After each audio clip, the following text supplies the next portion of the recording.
ગુજરાતમાં સૌથી હાલ પ્રમુખ જે ચર્ચાનો મુદ્દો હોય તો તે છે પાટીદાર સમાજની લાગણી અને માંગણીને લઈને. પ્રથમ તબક્કો હતો પાટીદાર સમાજનો અનામતની માંગને લઈને. હવે બીજો તબક્કો છે હવે પાટીદાર સમાજની લાગણીને સમજવાનો. આપણી સાથે છે પાટીદાર અનામત આંદોલન સમિતિના સંયોજક હાર્દિક પટેલ કે જે પ્રથમ વખત સંદેશ ન્યૂઝ સાથે એવી વાત કરી રહ્યા છે, એવા ખુલાસા કરી રહ્યા છે કે કદાચ પ્રથમ વાર જ જોશો. હાર્દિકભાઈ, એક સૌથી પહેલા તો પ્રશ્ન છે કે આજે જે સીએમ સાથે મીટિંગ કરી, પ્રથમ વાર જ આમને સામે આવ્યા છો પાટીદાર સમાજની લાગણી અને માંગણીને લઈને, શું કહેશો? મુખ્ય બાબત એ હતી કે ઘણા સમયથી આંદોલનો ચલાવી રહ્યા હતા. પોલીસ જે અત્યાચાર કર્યો પાટીદાર સમાજ ઉપર, એ અત્યાચારને લઈને આજની અમે મુલાકાત કરી હતી. ગુજરાતના 157 તાલુકાના તમામ કન્વીનરો સાથેની પહેલા મીટિંગ અને પછી સર્વસંમતિથી જે ટીમ મોકલવામાં આવે એમાં હું પણ ગયો હતો અને અમારી સમિતિ ગઈ હતી. અમે પહેલા પણ કહ્યું હતું કે અનામતના મુદ્દે અમે કોઈ ચર્ચા નહીં કરીએ, પોલીસ અત્યાચારના મુદ્દે ચર્ચા કરીશું અને ચર્ચા વિચારણા સાથે અમે 7 મુદ્દા સરકાર સમક્ષ અમે રજૂ કર્યા છે. સરકારે કોઈ તાત્કાલિક નિરાકરણ લાવવાના ફિરાકમાં નથી. 10 દિવસનો સમય માંગ્યો છે. 10 દિવસમાં એનું નિરાકરણ લાવશે અને 10 દિવસ નિરાકરણ ન આવે ત્યાં સુધી અમારું આંદોલન ચાલુ જ રહેશે. જે દિવસે નિરાકરણ આવશે, યોગ્ય લાગશે, સમાજના હિતનું હશે તો અમે અમારું આંદોલન બંધ કરીશું. પરંતુ આ ફક્ત પોલીસ દમનની વાત છે, પોલીસ અત્યાચારની વાત છે. અનામતનો મુદ્દો હજુ બાકી છે. અનામતના મુદ્દાની યોગ્ય માગણી સ્વીકારાય પછી અમે અમારું આંદોલન સંપૂર્ણપણે બંધ કરી પાટીદાર અનામત આંદોલન સમિતિનું વિસર્જન કરીશું. સૌથી વાત છે કે જ્યારે તમે ચર્ચા કરી રહ્યા હતા મુખ્યમંત્રી સાથે, 3 મંત્રીઓ સાથે અને બીજા અગ્રણીઓ સાથે, સરકારની બોડી લેંગ્વેજ કઈ હતી જ્યારે તમે રજૂઆત કરતા હતા ત્યારે? બોડી લેંગ્વેજ દરેક મિનિસ્ટર સાથે પોતપોતાના વિચારો હોય, ક્યાંક ને ક્યાંક એમનું સંકલનનો અભાવ જોવા મળતો હતો. એ જ બહુ મહત્વની વસ્તુ હતી અને મુદ્દાઓ રાખ્યા છે અને એમની બોડી લેંગ્વેજ ક્યાંક ને ક્યાંક સરકાર પર આટલું મોટું સંકટ હોય, આવડો મોટો સમાજ એની સામે હોય તો ક્યાંક ને ક્યાંક એ લોકો ડરમાં કે પોતાને આયોજનના અભાવમાં જરૂર દેખાતો એટલે ક્યાંક ને ક્યાંક એમની બોડી લેંગ્વેજ ઢીલી પણ હતી. મજબૂરી કોઈ બી મુખ્યમંત્રીનો હોય નહીં, પરંતુ જ્યારે ગુજરાત રાજ્યનું પ્રતિનિધિત્વ કરતા હોય, રાજ્યના હિતની વાત એમને કરવાની હોય, ક્યાંક ને ક્યાંક અમારા સમાજથી આવે છે તો સમાજના હિતની પણ એમને વાત કરવી જોઈએ. તો રાજ્ય અને સમાજના હિતની વાત સાથે મુખ્યમંત્રીશ્રી અમને લોકોને સહકાર આપવો પડશે. વાત છે 25મી તારીખ જીએમડીસી કે જે પોલીસ દમનનો મામલો અત્યાર સુધી મુખ્યમંત્રીના નિવાસ સ્થાન સુધી પ્રથમવાર પહોંચ્યો છે. તમને ધારણા હતી કે આ રીતે ઉપવાસ ઉપર થશે, મુખ્યમંત્રીને ત્યાં બોલાવવાનું થશે, ચીમકી આપવાની થશે?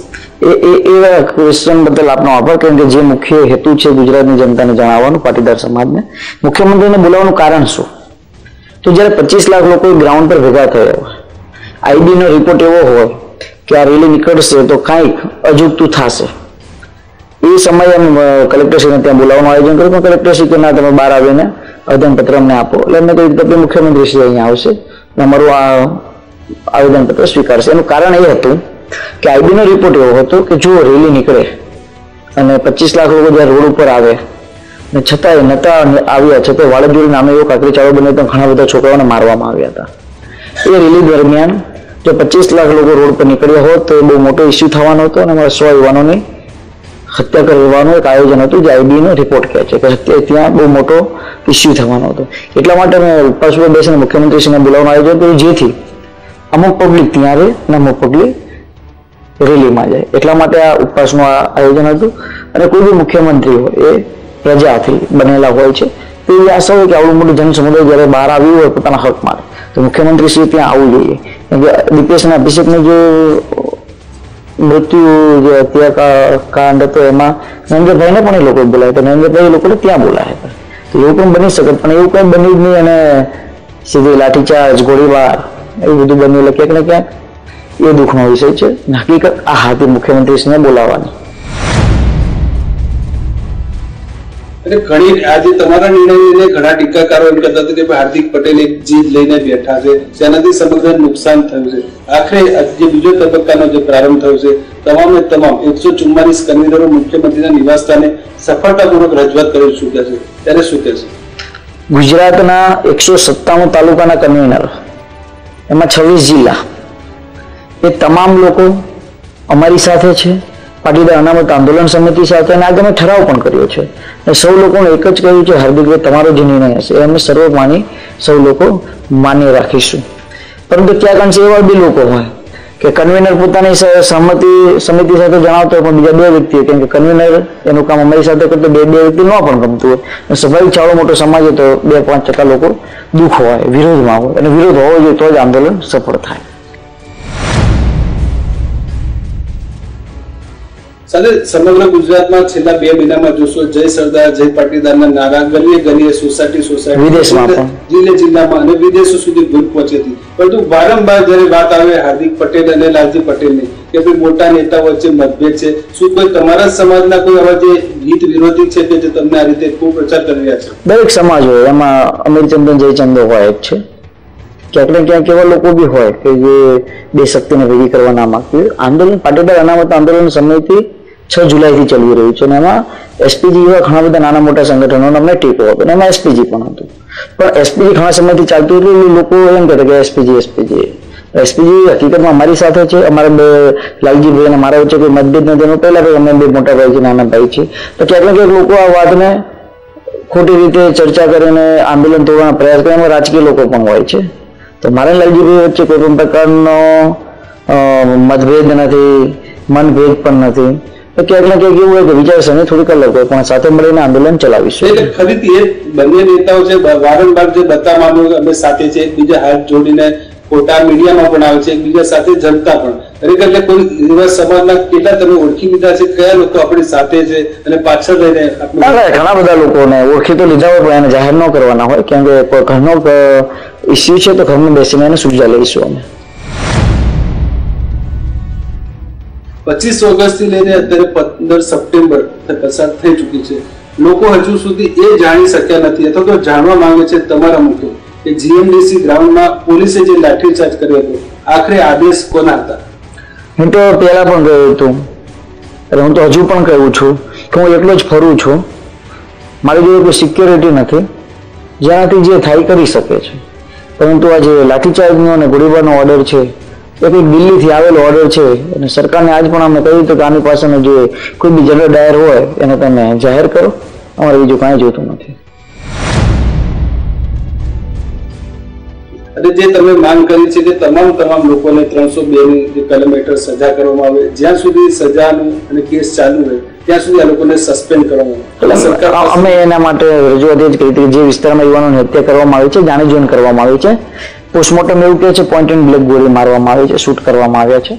તો એવા વિસ્તારના પોલીસ અધિકારીઓને સસ્પેન્ડ કરી દેવામાં આવે, 302 ના કલમ હેઠળ એમની પર કેસ ચલાવવામાં આવે. જ્યાં સુધી કેસ સફળ થાય અથવા એ ગુનેગાર ન ઠરાય તો એના પછી નોંધ ત્યાં સુધી એને સસ્પેન્ડ એની જોબ પરથી કરવો જોઈએ. કેમ કે 100 રૂપિયા લેતો કોઈ પકડાતું હોય, કોઈ અધિકારી તેને તાત્કાલિક સસ્પેન્ડ કરવામાં આવે. શ્વેતાંગ જેવા કિસ્સામાં હાઈકોર્ટ કહે છે કે આ અધિકારી દોષિત છે છતાં એને સસ્પેન્ડ કરવામાં નથી આવતો. તો ક્યાંક ને ક્યાંક સરકારની છાવરણી આની નીચે જરૂર દેખાઈ આવે છે. જીએમડીસી પર બેઠેલા વ્યક્તિ અને એ પણ સ્ટેજ પર બેઠી દિલ્હી વાળાને શું રસ હોય? ક્યાંક ને ક્યાંક નાનો મોટો રસ હોય. એ તો સમય બતાવશે શું રસ હતો અને સમય જાહેર કરશે કોણ હતું.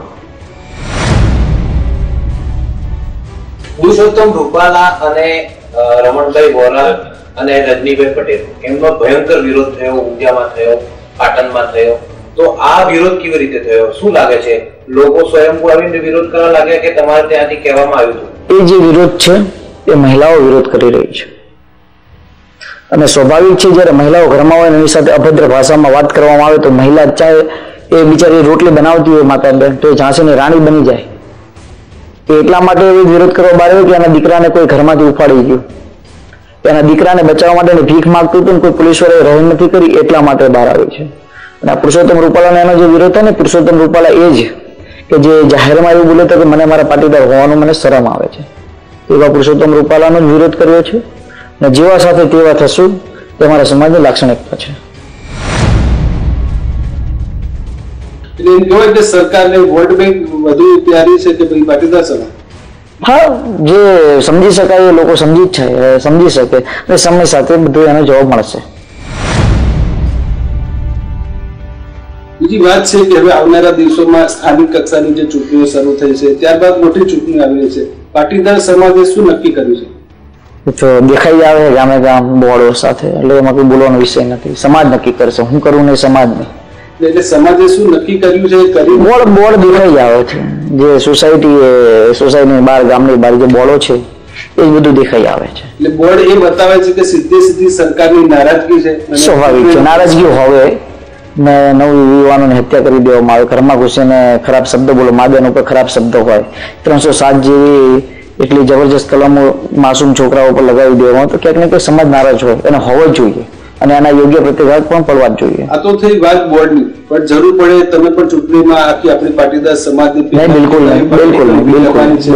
બિલકુલ. આજે હાર્દિકભાઈ તમારે કેશુભાઈ સાથે અગત્યની મીટિંગ થઈ, તો આજે કેશુભાઈ કેવી રીતે તમને યાદ આવ્યા ને એમની સાથે શું મીટિંગ થઈ, કેવા આશીર્વાદ તમને? મહત્વની વસ્તુ, કેશુભાઈ સમાજના આગેવાન છે, ગુજરાતના પૂર્વ મુખ્યમંત્રી છે, ખેડૂત પ્રત્યે એમનો જે પ્રેમ છે, સમાજ પ્રત્યે જે પ્રેમ છે, એ હેતુથી સમિતિ નક્કી કર્યું કે બાપાના આશીર્વાદ લઈએ. એટલા માટે કેશુબાપા સાથે બાપાના આશીર્વાદ લેવા ગયા હતા. બાપાએ ઘણું બધું અમને, આજ પણ આટલી ઉંમરે એમની પાસે ચુસ્તી, જ્ઞાન ઘણું બધું છે અને અમને સમજે કે અહિંસક માર્ગે આંદોલન ચલાવ્યું. આંદોલન સરસ છે, આ જરૂરી હતું સમાજને. તમે જે કર્યો છે એનો મને હું સંપૂર્ણપણે તમને લોકોને સહયોગ આપું છું. એ હેતુથી કેશુબાપાને મળવા ગયા હતા, કોઈ સૂચક એ બાબતે હતું નહીં. સૌથી બીજી મહત્વની વાત એ કે ઘણા લોકો પૂછી રહ્યા છે, સમજવાની કોશિશ કરે છે, આ બી દિવસ રાત ઉજાગરા કરી રહ્યા છે કે આ આંદોલન પાછળ ખરેખર છે કોણ?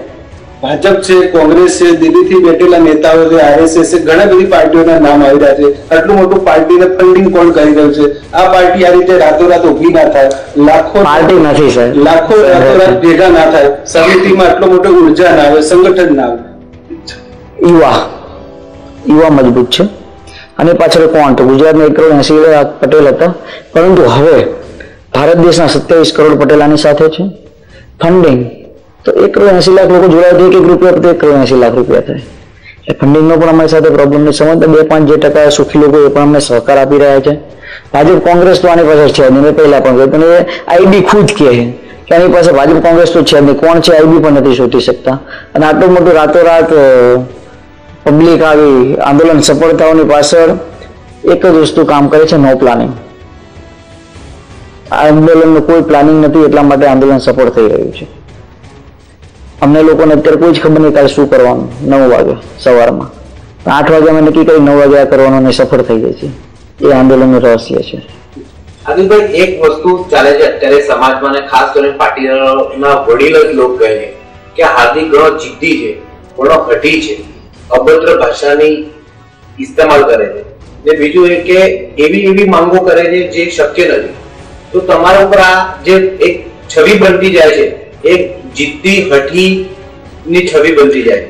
મારે કોઈ વ્યક્તિને બતાવવા માટે આંદોલન નથી અમે ચલાવી રહ્યા, સમાજના હક માટેનું આંદોલન ચલાવી રહ્યા છીએ. આ પોલિટિકલ પાર્ટી નથી કે સારું બોલીને લોકોને પ્રેમ કરવાનો. જે સાચી વસ્તુ છે લોકો સમક્ષ રજૂ કરવાનો. અને જીદ, આંદોલનમાં જીદ હોવી જ જોઈએ. જો તમે જીદ નહીં રાખો તો આંદોલન સફળ નહીં થાય. અમે કોઈકની પાસે માગીએ છીએ તો માગવા માટે આંદોલન કરીએ છીએ. બાંધછોડ કરીને આંદોલન પતાવી દઉં એના માટેની લડાઈ નથી. નાનો છોકરો છું, મેં રાજકોટમાં પણ કહ્યું હતું કે ક્યાંક ને ક્યાંક મારી નાની ભૂલ થઈ તો માફ કરજો, મને સહકાર આપો. જો મારી ભૂલને તમે લોકો કહીશો નહીં, અમારી સાથે નહીં આવો તો ભૂલને અમે કઈ રીતે સ્વીકારી શકીશું? એ રાજકોટમાં પણ કહ્યું હતું કે સૌ લોકો સાથે આવો, જ્યાં ભૂલ છે એમને કહો કે આ તમારી ભૂલ છે અને એ સ્વીકારીશું અને સાથે મળીને આંદોલન આગળ લઈ જવાનો પ્રયાસ કરીશું. પણ ક્યાંક ને ક્યાંક લોકો પોતાના સરકાર સાથે મળતિયા થઈને પોતાના રાજનીતિક રોટલા શેકવામાં કોઈ બહાર આવતું નથી.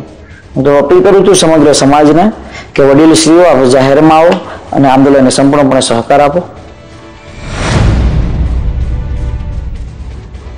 વાત છે રિવર્સ દાંડી યાત્રાની કે રિવર્સ દાંડી યાત્રા 3 વાર મુલતવી રાખવી પડી. હવે વાત છે એકતા યાત્રાની. એકતા યાત્રા કઈ રીતે આપ કાઢવા માંગો છો? કોણ જોડાશે? આખો તેનો હું છું. દાંડી યાત્રા એ એકતા યાત્રા છે. દાંડી માર્ગે અનામત કોઈ થવાની હતી, પણ તો અમે એકતા યાત્રા રાખ્યું છે. ક્યાંક ને ક્યાંક ગુજરાતમાં લોકો વર્ગ વિગ્રહ કરાવવાના પ્રયાસ કરી રહ્યા છે અને અમે લોકો પટેલ સમાજ એ ક્યારે વર્ગ વિગ્રહમાં માનતો નથી. ગુજરાતની શાંતિને જોવા માંગે છે, ગુજરાતની અશાંતિ જોવા નથી માંગતો. એના કારણે એનું નામ એકતા યાત્રા રાખ્યું છે.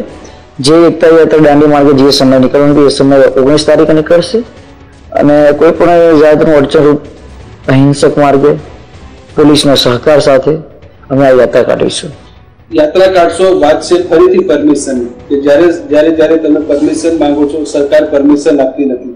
ફરીથી એકતા યાત્રાની વાત છે ત્યારે સરકાર પાસે તમે પરમિશન આ વખતે માંગેલી છે, શું સરકાર તૈયાર થશે? અમે આજે મિટિંગમાં પણ સરકાર સાથે રજૂઆત કરી હતી. જે 7 મુદ્દા 8મો આ જ હતો કે દાંડી યાત્રાને અમને મંજૂરી આપો, અમે શાંતિ રીતે દાંડી યાત્રા કરીશું. એ મંજૂરી માટે એમને કોઈ એની મંજૂરી નહીં આપી. અમે 3 વખત મુલતવી રાખ્યું છે અને ક્યાંક ને ક્યાંક અમે સરકારને અમે સહકાર આપ્યો છે. તો આ વખતે કોઈ પણ ભોગે અમે યાત્રા કાઢીશું. યાત્રા કાઢશો, સાથોસાથ વર્ગ વિગ્રહની જે વાત કરો છો, આજુબાજુના 30 થી 40 ગામો કે જે દાંડી યાત્રાથી લઈને સાબરમતી આશ્રમ સુધી આવે છે અને સૌથી મોટો વિરોધ છે એ ત્યાંના સ્થાનિક ગામોને લઈને છે. એના માટેનું આખું આયોજન અમે લોકો કરેલું છે કે વર્ગ વિગ્રહ પણ ના થાય, કોઈનો વિરોધ પણ ના થાય. 19 તારીખે આપણે જોઈ શકીશું કે કોઈનો વિરોધ નહીં અને શાંતિપૂર્ણ અમારી યાત્રા નીકળશે. એટલે શું આજુબાજુના જે દાંડી ગામ છે, માટવડ ગામ છે, બધા સરપંચોને વિશ્વાસમાં લેશો? એ લોકોને મળીશું, એ લોકોને વિશ્વાસમાં લઈશું અને એ લોકોને કહીશું કે અમે જે કાર્ય કરીએ એમાં સહકાર આપજો. અને ક્યાંક ને ક્યાંક આપણે સૌ સાથે મળીને ગુજરાતના વિકાસમાં સહભાગી સૌ સાથે મળ્યા છીએ. કોઈ રાજકીય રોટલા શેકવાની વાત કરતા એમાં આપણે આવી જઈએ તો એ આવીને એને સાથે મળીને પાટીદાર સમાજને જે લાગણી છે એને સહયોગ આપીએ. સૌથી મહત્વપૂર્ણ વાત એ કે જ્યારે પાટીદાર સમાજ આંદોલનની નવા કાર્યક્રમો કરે છે તેની સામે ઓબીસી જે બચાવ આંદોલન તરત ને તરત કાર્યક્રમ કરે છે. શું એકબીજા પેરેલલ છે કે એકબીજાના વિરોધી છે? મહત્વની વસ્તુ એ એમના હકની વાત કરતા હોય, અમારા હકની વાત કરતા હોય, પરંતુ જે બી કોઈ સામે હોય એ લોકોને એટલું જ કહેવા માંગશું કે ભાઈ આજે અમે અમારો હક માંગી રહ્યા છીએ, અમે લોકોને સહકાર આપો. જ્યારે તમારા હકની વાત આવશે અમે તમને લોકોને સહકાર આપીશું. તો વર્ગ વિગ્રહ જે કોઈ રાજી થવા માંગે છે આપણે સમાજોને લડાવીને, તો વર્ગ વિગ્રહની વાતોમાં આપણે ન આવીએ અને ક્યાંક ને ક્યાંક એક સાચી હકીકત લોકો સમક્ષ રજૂ કરીએ. આપણે સૌ સાથે મળીને ગુજરાતના વિકાસમાં સહભાગી બનીએ. જો તમે ચૂંટેલા કે સમાજ દ્વારા ચૂંટેલા જે નેતાઓ, ધારાસભ્યો છે, અત્યારે કેટલો સાથ આપી રહ્યા છે? સંકટ સમય પાટીદાર સમાજ છે ત્યારે મેં તો એક વખત જ વોટિંગ કર્યું છે. મેં જ્યાં વોટિંગ કર્યું એ તો સહકાર નથી આપતા એ મને નક્કી દેખાય છે. દુઃખની એ બાબતની છે કે 9 યુવાનોની હત્યા કરી દેવામાં આવે અને પછી સમાજના 45 ધારાસભ્યો, સમાજના આગેવાનો, ગુજરાતના ખુદ મુખ્યમંત્રી શ્રી વિધાનસભાની અંદર ફક્ત એક શોક ઠરાવ પાસ ન કરી શકે જે અમારા સમાજના યુવાનો અથવા ગુજરાતના યુવાનોની જે હત્યા કરી દેવામાં આવી એ ખૂબ જ દુઃખદ છે. જો એટલું જ કરી દે, એટલું પણ ના કરી શકે એટલે ક્યાંક એક દુઃખ લાગે. તમારી વાત દરેક જે પાટીદાર સમાજ માની રહ્યો છે, પાટીદાર સમાજ હવે શું કહેવા માંગે છે? અનામતની માંગ તો આવી ગઈ, પોલીસ દમનની માંગ, હવે એવું કયું જે બાકી છે જે સરકાર પાસે આપ કરાવવા માંગીએ છીએ? ઘણા બધા મુદ્દા છે, સમય સાથે ચાલીશું તો અનામત અને પોલીસ દમનનો મુદ્દો છે એ મુદ્દે લડી લઈએ. ક્યાંક ને ક્યાંક આ દેશના હિતમાં, આ ગુજરાતના હિતમાં ક્યાંક સારું કરવા માટે હરણમેશ માટે હું તૈયાર રહીશ. પટેલ નવનિર્માણ સેનાનું સંગઠન બનાવ્યું છે સમગ્ર ભારતની અંદર, 14 પ્રદેશની અંદર એ શરૂ થઈ ગયું છે. એનો પણ મુખ્ય જ ઉદ્દેશ છે દેશના વિકાસને, દેશના વિશ્વગુરુ કઈ રીતે બનાવવું, મહિલા, બાળકો, યુવાનો, કિસાન, જવાન અને મજદૂર આના મુદ્દે કેવી રીતે લડાઈ લડવી. ને ઘણા બધા બોટાદમાં જો તો ખેડૂતને ખાલી મેં એટલું કીધું ખેડૂતો માટે આમાં લડાઈ લડવી છે તો કે કઈ હેતુથી? જો તમે બિલ્ડિંગ હોય, બિલ્ડિંગ ઉપર વડાફોન કે એરટેલનો તમે ટાવર લગાવો હો તો એ લોકો દર મહિને તમને બિલ્ડિંગ વાળાને પૈસા આપે, પણ 2 વીઘા કે 2 વીઘા ખેતરની અંદર હાઈ વોલ્ટેજના જેટકોના એના થાંભલા જાય મોટા મોટા, તમને એક વખત પૈસા આપે, દર મહિને નથી આવતો. એના માટે અમે લડવું તો દરેક ખેડૂત સમાજ ખુશ થઈ ગયો, વાહ ભાઈ વાહ, સાચી વસ્તુ. એવા ઘણા બધા મુદ્દા એની માટે અમે લડીશું. અને હિન્દુસ્તાન 3 ખભાઓ પર ચાલે છે, જવાન, કિસાન ને મજદૂર. જો આની આંખોમાં આંસુ આવે તો ચાહે કોઈ બી સત્તા ઉપર હોય તમે ત્યાંથી નીચે આવી જાઓ. તો એટલા માટે પાટીલ નવનિર્માણ સેના આ માટે લડશે અને ભારત દેશનો વિશ્વગુરુ બનાવવામાં સહયોગ કરશે. વાત છે ગુજરાત જે વાઇબ્રન્ટ કહેવાય, વિકાસશીલ કહેવાય, ગુજરાતના મોડેલ અન્ય રાજ્યોમાં, અન્ય દેશોમાં જે વિકસાવવામાં છે, ખરેખર ગુજરાતનો વિકાસ થયો છે, તમે સંતોષ માનો છો? મારા વિરંગામમાં કોઈ વિકાસ નથી થયો. આજથી 10 કે 15 કે 20 વર્ષ પહેલા પણ મારું વિરંગામ એવું જ હતું. આજ પણ અમારા વિરંગામમાં લોકો જોક મારે કે વિરંગામ જયારે આવવાનું હોય ને ગાડીમાં કોઈ હોતો હોય ને તો જાગી જાય અને ખબર પડી જાય ખાડા ખડિયા ચાલુ થાય, ખરાબ રસ્તા એટલે વિરંગામ આવે, ખરાબ સ્મેલ આવે એટલે ખબર પડી જાય વિરંગામ આવે. મારા ચંદ્રનગર ગામમાં છેલ્લા 14 વર્ષથી પાણીની ટાંકી પડી ગઈ સાહેબ, આજ સુધી પાણીની ટાંકી ઊભી નથી થઈ. એટલે મારા વિરંગામમાં કોઈ વિકાસ નથી થયો. ગુજરાતની અંદર અમીર અમીર બન્યા છે, ગરીબ ગરીબ બન્યા છે. એટલી મને ખબર છે. એટલે ટૂંકમાં કહીએ કે જે ગુજરાત ગતિશીલ ગુજરાત છે આખું ભ્રામક પ્રચાર છે. અમીર અમીર બન્યા છે, ગરીબ ગરીબ બન્યા છે. 2000 કરોડ રૂપિયા જેની જોડે હતા એની જોડે 4000 કરોડ રૂપિયા થયા, જેની જોડે 200 રૂપિયા હતા એની જોડે 120 રૂપિયા થઈ ગયા. એના માટે સરકાર જવાબદાર છે, એટલી મોટી જે અસમાનતા ઉભી કરી છે. હા, તો સૌ લોકો જાણે છે. હું કહીશ તો કદાચ કોઈને એવું લાગશે કે હાર્દિકને ક્યાં બોલવાની જરૂર હતી, પણ સૌ લોકો જાણે છે. આ તો હાર્દિક પટેલ કહી રહ્યા છે કે જે રીતે પોતાના મનની વાત કહી, સમાજની વાત કહી અને સરકાર સમક્ષ તમામ પ્રકારની રજૂઆત થઈ ચૂકી છે. સરકાર પાસે વિચારવાનો ટાઈમ છે. પાટીદાર સમાજે પોતાની રીતે તૈયારી કરી દીધી છે. સરકાર માને કે ન માને, પાટીદાર સમાજ પોતાનો હક લઈને રહેશે.